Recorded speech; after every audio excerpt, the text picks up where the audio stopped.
This is DJ Hanson interviewing Rosa Alam on the 29th of September 2017.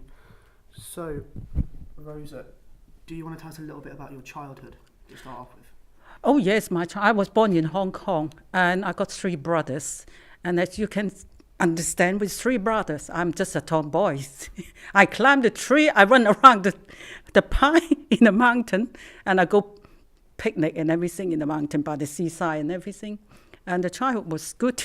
And recently, a few years ago, when I went back to Hong Kong, when people talking with my mother about me, and she told me, the only time I'm at home is when the food is on the table. And other than that, my brother was good. Three of my brothers were very good. We got the same kind of sense of humor. So we laugh some stupid thing and silly thing and do silly thing together. And the childhood, compared to childhood in, I think we were a lot of innocent, much more innocent in Hong Kong than in here. The children in this country are more advanced and more mature. And even when I left Hong Kong at about 18, I still don't know much about the social life at all until I'm here. And the schooling in Hong Kong, I was in a Chinese school, but the primary one is a convent school. So it's very strict, but the priests and the nuns in there, they are very, very helpful. They are very kind in those days. And they take us to the picnic and take us to travel around Hong Kong, like the tour to the mountains and go around and feed us and looking after us and everything as well. Yes. Okay, can you tell us a little bit more about your family? Oh, my family. My father. I got my father, my mother, my grandmother, and everything, and my cousin, everything. And I got three brothers, as I just mentioned it. I wish I got a sister so that we can be mischief together. With three brothers, it's something different with the boys' games and everything. And also my brothers with the boys as well. So I'm joined as a boys. So my father is a carpenter. My mum is a housewife. We are very lucky in those early days. We are the first family with a telephone in Hong Kong. And I didn't know about that until later my mother tells me. And we celebrate as a Chinese, and I think like a lot of European country, we are very much together when it's New Year and any special festival, like the Mid-Autumn Festival or Mooncake Festival. And it happened just in this year. We'll be coming next week for the Mid-Autumn Festival. And that will be the Mid-Autumn Festival, the second biggest celebration for most of the Chinese family. And it's very similar, like the kind of in your Christmas kind of thing. And we will eat mooncake together, and we will sit outside on the 15th of the month, the lunar month. Our calendar and your calendar are slightly different. And we normally go outside if possible, and just with the full moon. Just a kind of worshipping the full moon and eat pancake and have tea, and a kind of family reunion together. And when I was a child, the reason we've been told about why we are worshipping the moon is we believe there's a fairy somewhere up there in the moon. And that what we been told, all the children been told. So all of us, the children, are looking up the moon to look for the fairy. And also sometime in between there should be a rabbit as well somewhere in the moon. And the other major celebration is in Chinese New Year. We got a special, but the Chinese New Year Eve, we are different with the European custom. We are special for everybody, all the family members met together. We eat in the house, and as a family reunion dinner for the Chinese New Year Eve. And then and also we all go to the flower market to buy all the flowers to symbolize the prosperity and wealth and everything. But in the Chinese New Year, we have to get the special kind of food to symbolize the meaning for the wealth, for the money, for the prosperity, or whatever it is. But you got certain things you are not allowed to do in the Chinese New Year. You're not allowed to wash hair, wash clothes, or clean or sweeping about your floor. Because for that, you're sweeping your wealth away. And so it's the same as about washing hair and washing clothes. You're washing everything away as well. And in the food side, we also like to eat kind of like the dumpling. And because the dumpling is enclosed and with the filling, and it's round and everything, and that symbolise with the roundness and the fullness for togetherness and everything. And also eating the fish, we must have the fish. And in fact, they also buy something on the New Year Eve to store up for over the New Year, because the sound of the pronunciation, the sound of the fish, is equivalent to the Chinese pronunciation with for money, with many, many surplus. So we keep that over the New Year for that one. And same as like the lettuce. The lettuce also is for the birth. And so we always have for the birth and the new beginning. So we always have the lettuce as well for that sort of thing. Can you stop? Can you tell me a little bit about Chinese tradition? Yeah, the Chinese tradition, we always learn to respect the elderly. And like on the table, we are not allowed to eat first until we address all the elderly. And we are not allowed to start eating, to putting our chopstick on the food or anything, until the senior, the first priority, is for them to start. And then we follow. We suppose when we go to give them, we fill their rice bowl, because we're using the rice bowl and chopstick. When we fill the rice bowl, we are supposed to respect with both hands, to give to them in both hands until they're accepting it, that sort of thing. Also, when we are going to eat the fish, that is one superstition. I suppose you got people who are sailor, so and it's working in the ship. And you are not supposed to turn the fish over, because it means the turning the boat over. Because that also be drowning. So that's something you mustn't do. And also in the superstition side, you mustn't give any gift, a clock, because the clock representing is a funeral, attending a funeral. So you mustn't give any watch, any clock like that, or the shoes, because those are old. And if you step on somebody's shoes, it may be something old. So that's something you mustn't do as well. In the Chinese New Year, we also like to eat the rice ball. It's round, and it means togetherness and everything. And we also in the Chinese New Year, I think you heard about the Chinese red packet. It's given to the children from the married people to the children and the senior. And you mustn't give odd number. It always have to be even number, to representing the togetherness and the happiness together. And it's only about the money you give it in the red packet.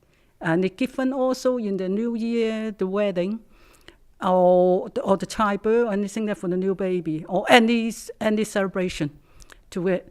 And you will probably see in the Chinese New Year with people on the tree or something, you probably in the restaurant, your people sitting hanging the red ribbon or the red packet in there, just for the luck.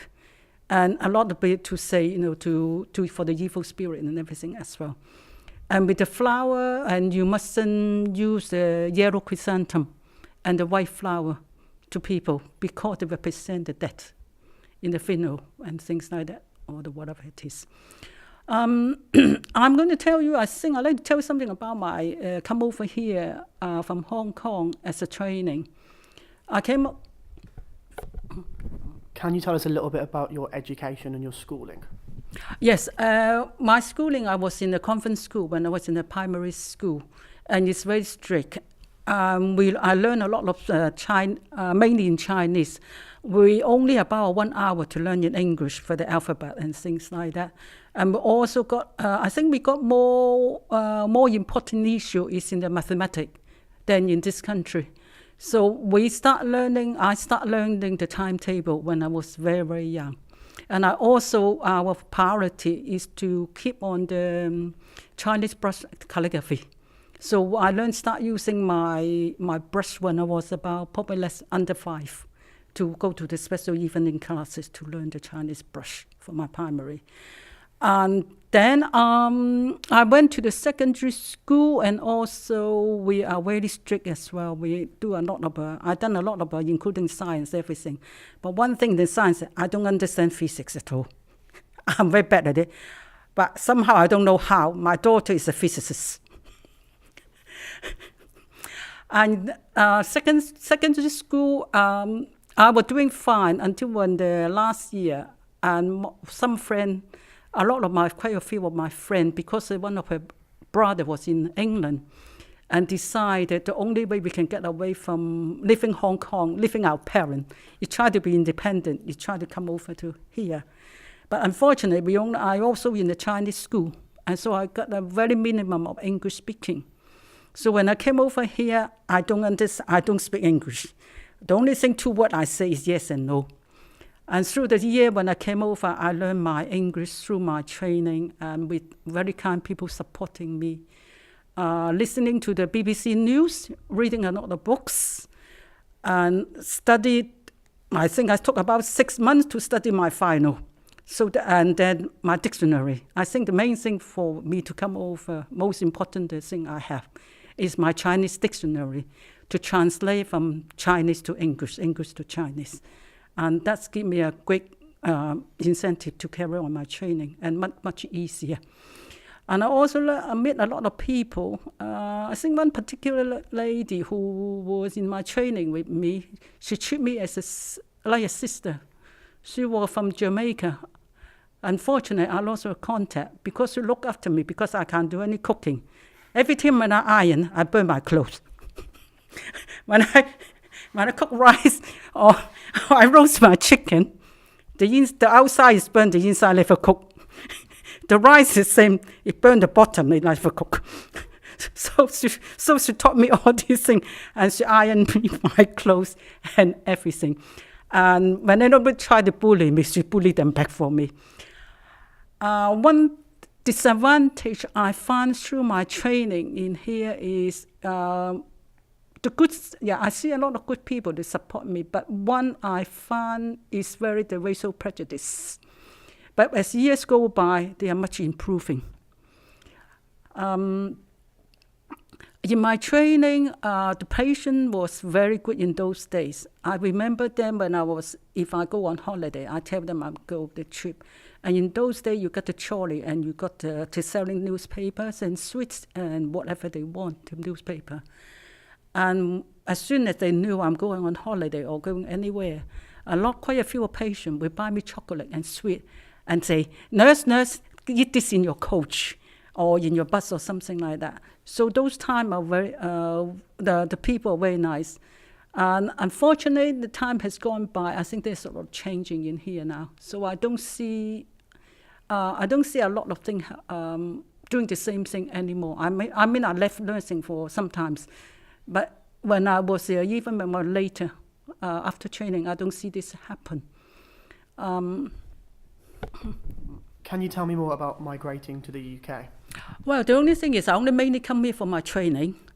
But then when I finished my training, I also continue my general training. I also continue as a midwifery. And when I finished that, my family want me to go back to set up a nursing home for the maternity side. And somehow I got married in here. and I didn't go back. I come over UK, but in those days the price of the flight is very, very expensive in comparison with now. If I remember in the 60s, 67, it cost roughly about $2,000 in Hong Kong dollars. But the currency is getting but those days £1 we can exchange to $16. Okay, so that is quite expensive for that one. But my family did manage to give me that one. When I came over, because one of my friend's brother was in London, so he picked me up and then took me back to Birmingham.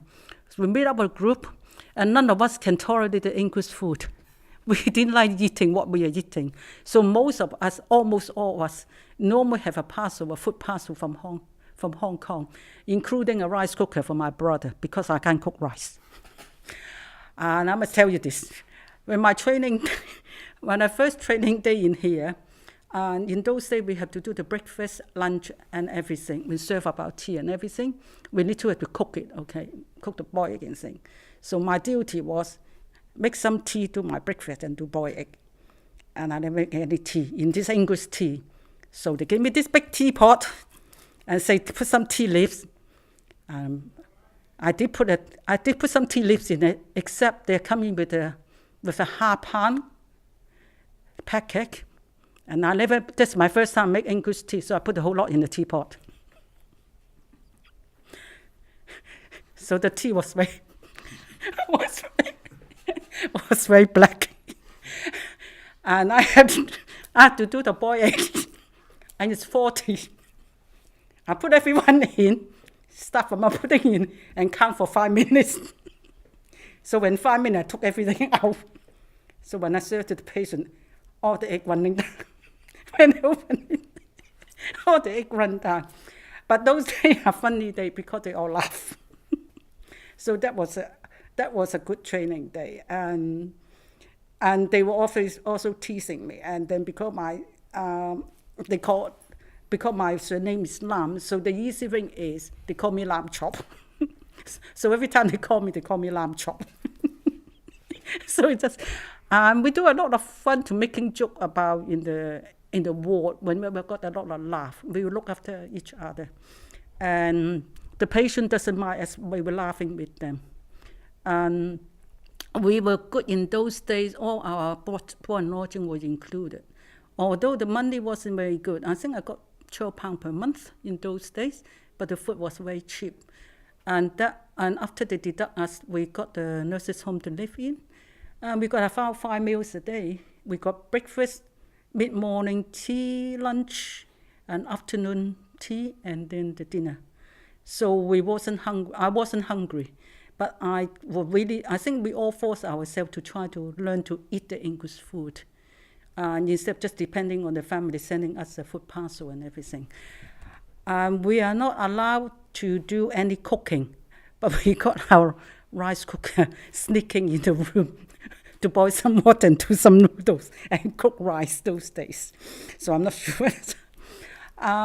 So though I have some happy days, and I remember when I was a junior, very junior, when I was starting my training, my friend was much senior than me.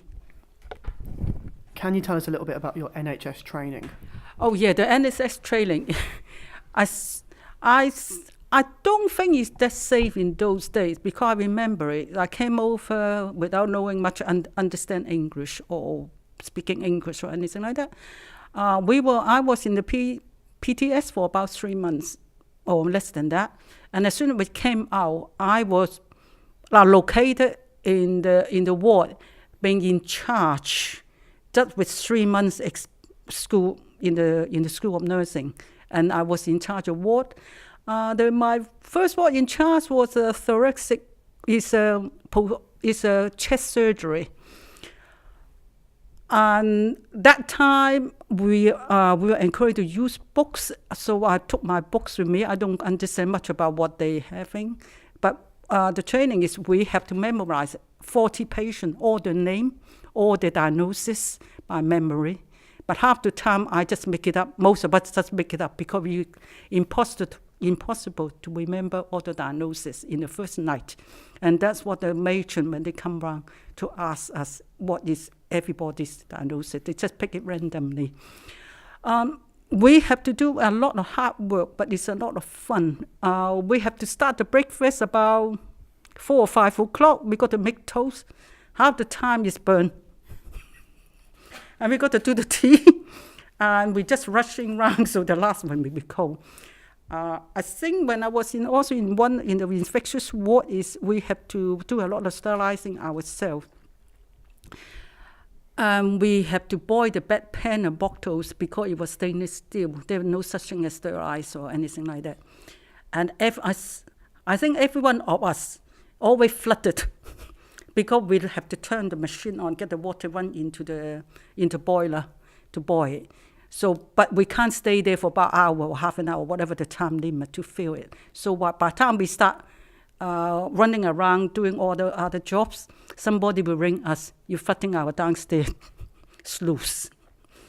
So that was, but now with the upstairs, with nowadays training is much improving because the sterilizing disposable unit and everything. Regarding on the infectious, we wasn't that conscious at all because we're just using about the liquid to wash our hand or not such thing as be careful about what you should do and what you mustn't do. So that for that sort of thing is good. But in the training itself, I remember when I was in each ward, which you don't do it now, and every time we work in the ward, it's after lunchtime, we have to get together in the office to have a meeting, kind of for the feedback on for the next one about the next shift, and tell them about what is the patient involved and what about the diagnosis and what is the aftercare and everything. And through that, I found it's a very good experience because from that, I always kind of like the teaching session because any diagnosis that comes through, they can explain or any new drug or whatever the drug it comes through or any complication, the sister in the ward will be in charge and explain everything to us. So I learn a lot from there. But the other thing also is when it's hard, when you're going wrong, but because lack of machine in those days, it's a lot of heavy patient. So you will find a lot of nurses will say this day they suffer with backache because we have to more or less manually, about 4 or 5 of us lifting about 20 stone as far as the patient, that sort of thing. So you find a lot of people suffer with backache or terminally sick or something like that. But nowadays with the machine is much better in the National Health. And they also, in the National Health, they did some change, but I don't like the training that, I don't really agree with the degree nurses training because I start in the bedside nursing. We start from the first day is looking after the patient. And we're constantly doing what they need and start from the very, very dirty job. And one of my friends say, because we're the keen the incontinent people, they say we should aware of a golden space because we are shit sufferer.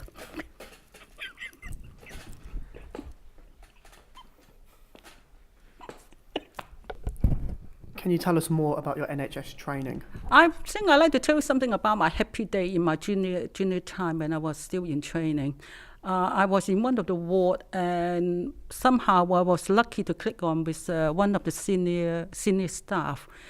And while all my friends who are junior than me, they're doing all the dirty work, giving out bedpan or doing whatever cleaning they do.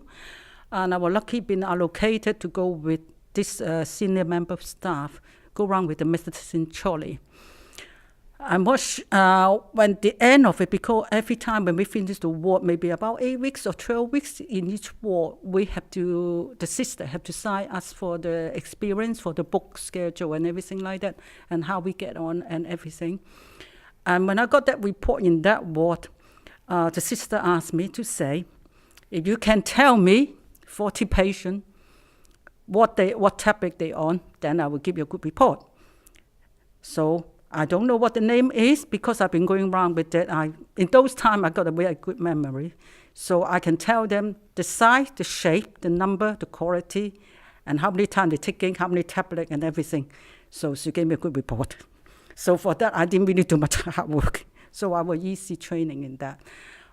In my midwifery and after my general training, I also went to should I tell you? You mentioned earlier about racial prejudice that you experienced. Can you elaborate on that for us? Oh yes, because when I was supposed to taking my final exam for my nursing, and the principal tutor literally told me I'm not allowed to take it because I'm the only Chinese in the group. But fortunately, like I mentioned it before, I got a Jamaican friend who took me as a sister. She picked me up, took me outside, right outside her door, and stood and pushed me inside there to say, just tell her, you do not mind to waste your money to pay your entrance fee. So I passed in the first time. And also, because I was going, that's my enrollment training. In my RGN training, I also met one of this sister because she got a friend so they got a teacher's pad, that sort of thing. And she wrote down to say, to predict who will fail. She also put me down, I will fail, because I'm the only Chinese in the group. Unfortunately, I also passed the first time. But the children's part failed for the third time. So for that, I was grateful for that one. And nowadays, everything's been improved. And I don't think you can do it anymore to quite explicitly to say you're Chinese, or you're not allowed to take an exam, or you fail for that one. So I think there's a lot of improvement for the government to improve that one.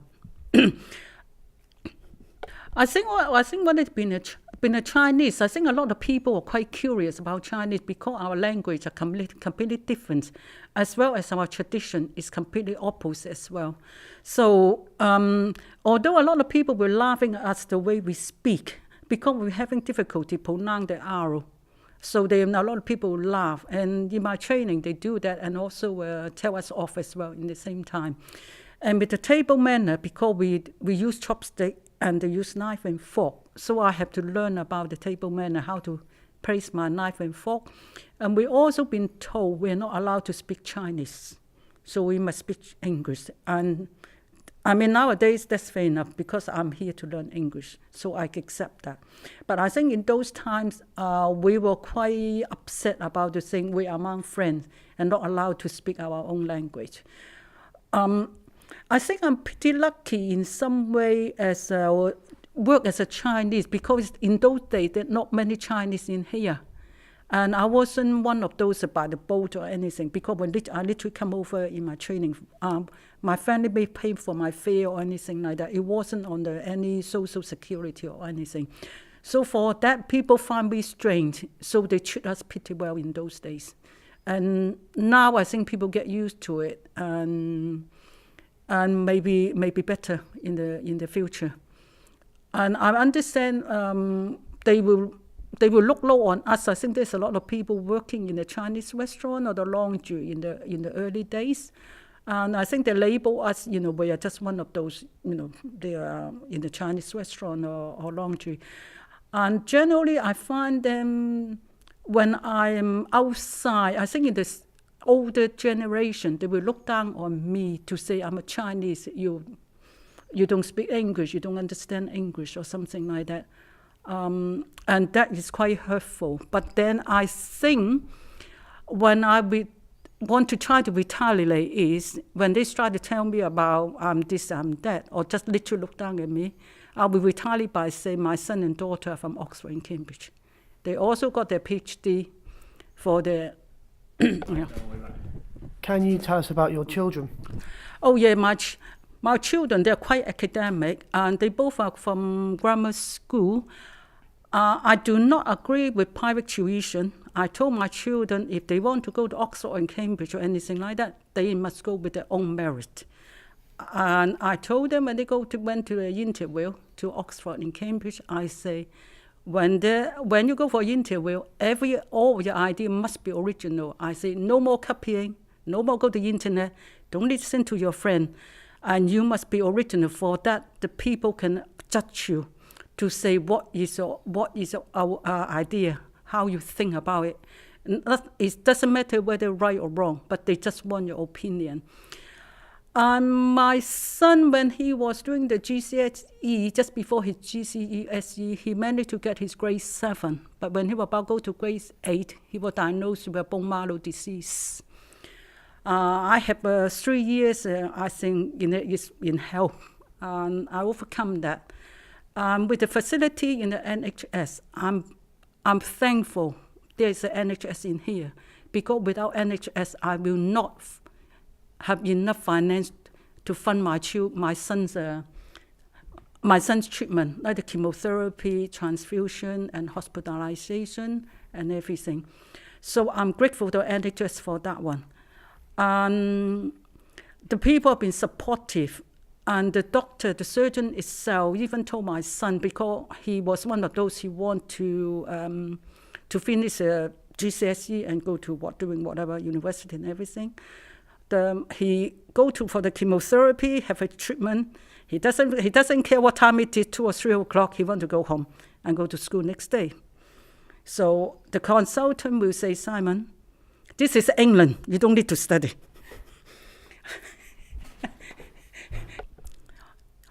Yeah, he did work hard, and even the consultant say, he can have excuse for being ill, not to do the mark he want, but he insists he want to do it. So unfortunately, I also got a daughter, and that is hardest bit. I always feel guilty about leaving her alone when I have to stay with my son in the hospital. And even a few years ago, I have to apologize to my daughter. I apologize to my daughter, and think she understands now. And I always say, I'm proud of my children, the way they achieve in the circumstances. I always say anybody can go to Oxford and Cambridge, so as my children agree, but you to stay there. And in their circumstances, they have to work hard for it, because my son was ill, and he's still determined to go to university and to Oxford, and then achieve his master in engineering, and also the PhD in biomedical engineering. And my daughter was in Cambridge, and she got a master in physics, and so was a PhD in physics in the Durham, because they both done their very good job, because my daughter turned down Cambridge for the offer to learn PhD in the physics, because Durham got the best PhD physics lab, so she went there. My son, when he was graduated for PhD, I think one of his master's tutor asked his undergraduate look for him to say, will he come to look for his company, that sort of thing. But he said, yeah, enough for Oxford. So he went to somewhere else to work somebody else. And during my hard time when my son was ill, I took the opportunity to go to do my GCSE English literature, to keep my sanity. And I also did, because it was 3 years in hell, and I didn't want to go to have a mental breakdown or anything. I need to channel myself to keep my mental health in a healthy condition. And the people in there was very good, because I normally done things backward. So when I did the English literature, and the lady who are my tutor, she was very good to help me through it, to do my grammar, and then try to get me into the level. And I managed also to do an IT access course, and I was also been offered for the a place in Birmingham University. But because my son was ill, I declined. And for that, the education is very good in here. And because I was unemployed at that time, then because due to sickness for my son, and also in my nursing career, it was very tough as well. I was working in casualty at that time when my son was ill, but the nursing union was very good, because they worry about in case anything happened to my son, and they will worry about me losing my career as well as my son. So they try to fight the hardest to try to get me working. But I decide I want to leave, to have a break, because I say I cannot concentrate to work in that sort of situation. And if I make a mistake, I will not forgive myself to continue doing that. And the system in here for the NHS or whatever benefit is good in the hospital, because I was there for about almost 20 years, and I didn't have many sick leave or anything. So they negotiate good pay for me, although I'm a Chinese, but they did no ratio in this one. And they negotiate for me to give me 3 months pay in there. And I was say, if I want to come back, I can come back, but I didn't go back at all. So for that, that is the time give me the break to do my further education. From then on, I did go back afterwards, after a few years when I get better. And during my end of retirement, I took an early retirement, because I was with my son and everything. I just want to be overtired. I was just about to. So I took I retired about 58. In that, I also took a foundation course, art and design foundation course in the college. So the education side, I did this one, and I think I beat the teenagers for my section, because at the end of the final year for the art, I think everybody in the college had to have an exhibition. I only been told about that, and I only seen it in the newspaper. My name was there. The reason is I only been told later. My project was a highlight of the exhibition. And in the newspaper to say, Rosa, 58 years old. You mentioned you wanted to talk about opportunities. Can you elaborate a little bit on this? Oh, yes. I think there's a lot of opportunity in this country, and I was quite lucky to get into the education to do different courses, because if I'm in Hong Kong, I will be never able to afford to this sort of training or in my free time, and like I did now. Besides my education, I mentioned about I got my GCSE, I got my access course, when accepted to the Birmingham University, which I will never dream of. And I also did a rank seekers project. I'm not quite sure whether you understand it. That was for the people who missed the opportunity, because I've never been to the opportunity. And I did that one, and that one was totally, completely free as a residential course for 3 months. And that one, my project for that in the English in the university level was a kind of the origin of the 26 letters of alphabet. And it come out into it is all the Western languages, all the development, like the Mesopotamia, the old Egypt or Libya and things like that, and all your language and your written language is been altered, except in the Chinese. Because the Chinese, we're still using the Chinese calligraphy, as you say, is kind of art or pictogram, like similar to the hieroglyphic in Egypt. And that's been never ever been changed into any different style or anything, because the Chinese refuse to accept other people influence. So when my children were small, I taught them to use Chinese brush.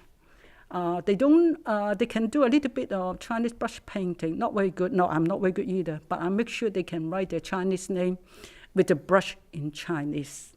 So I'm hoping the Chinese calligraphy will continue. And before that, because the modern days, a lot of people giving up learning the Chinese calligraphy. But a few years ago, when I went back to Hong Kong, because my family is in Hong Kong, and I went to the Chinese Museum, and they were advising people to continue the Chinese calligraphy using the brush, and they were having a kind of movement to encourage the children start learning the Chinese calligraphy. So I hope the Chinese calligraphy will continue, and I think there's a lot of people are learning the Chinese brush painting. Could you elaborate more on the language barrier? Yes, because like I said, when I first came over here, I can only just learn. I only can speak yes and no. The language, because you're writing from using the alphabet, but in Chinese we are kind of using the stroke and dot and everything to make up the character. It's like a drawing or something like that. And because your English and Chinese, I suppose, is very similar, because with the pronunciation. And also with the different kind of meaning. When I first came here, I didn't understand it. And somebody asked me, because I was living in the flat, to say, do you have a caretaker? I misunderstood. I thought they're taking up to me. So I say, no, I can look after myself.